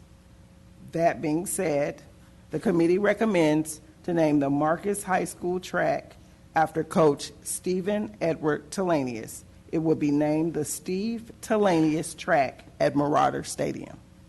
This concludes my report. Thank you, Ms. Taylor.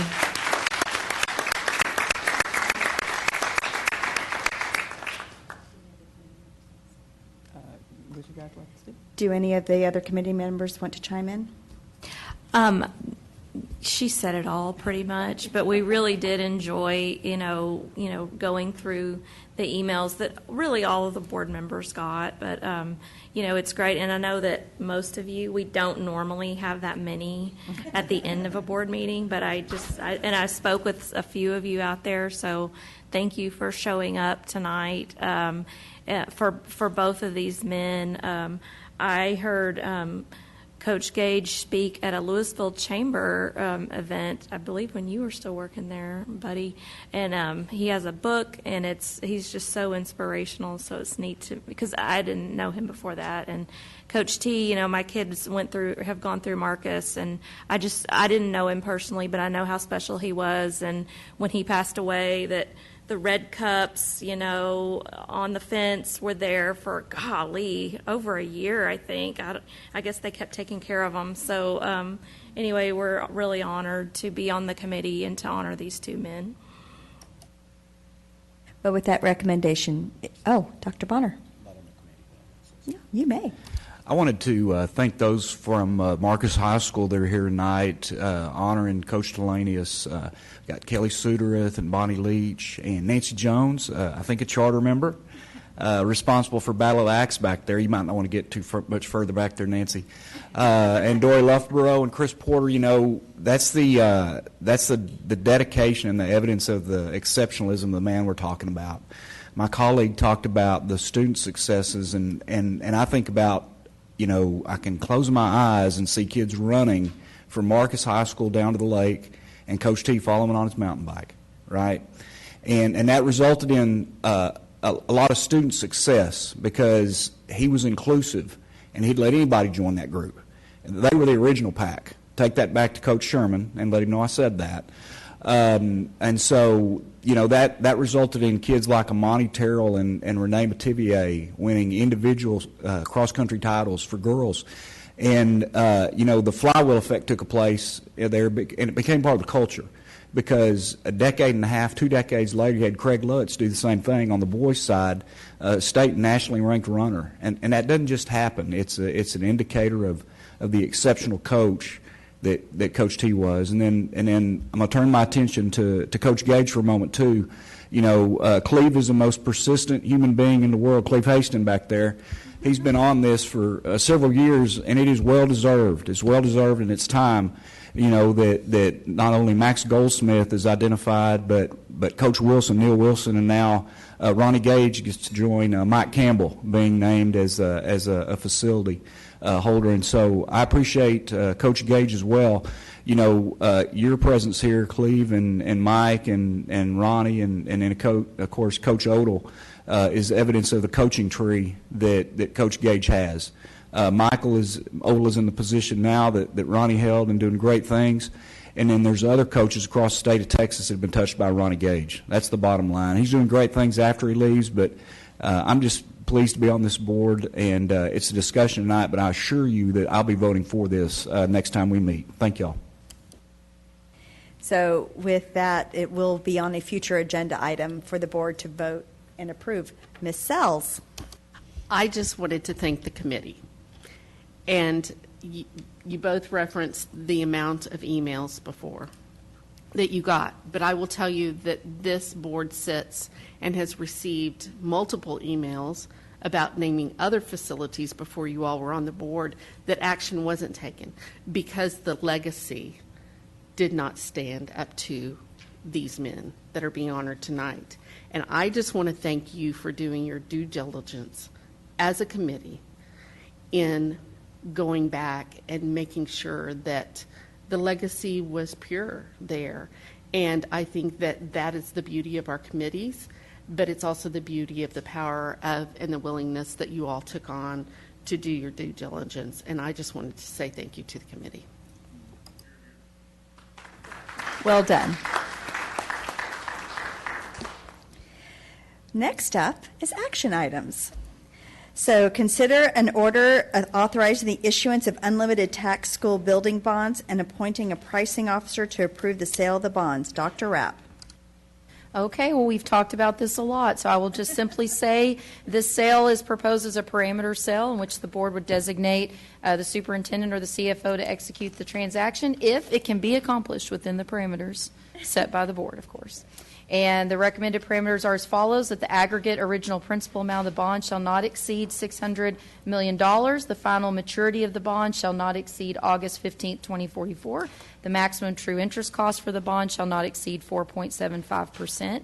And of course, you have there the recommended sale is recommended to be conducted as a negotiated sale with the following underwriting team, and y'all have talked about that at the work session, and so administration recommends approval of this order and moving forward, getting the wheels in motion on the 2023 bond program. Very good. Do I have a motion? Ms. Barker, Dr. Barker. I move that the board approve the order authorizing the issuance of unlimited tax school building bonds in addition to appointing a pricing officer to approve the sale of the bonds. Do I have a second? Ms. Lasan. All those in favor, raise your hands. That is 7-0. The vote passes. With that, if there is no further business, this meeting is adjourned. The time is 8:53 p.m. Have a pleasant evening and Happy New Year.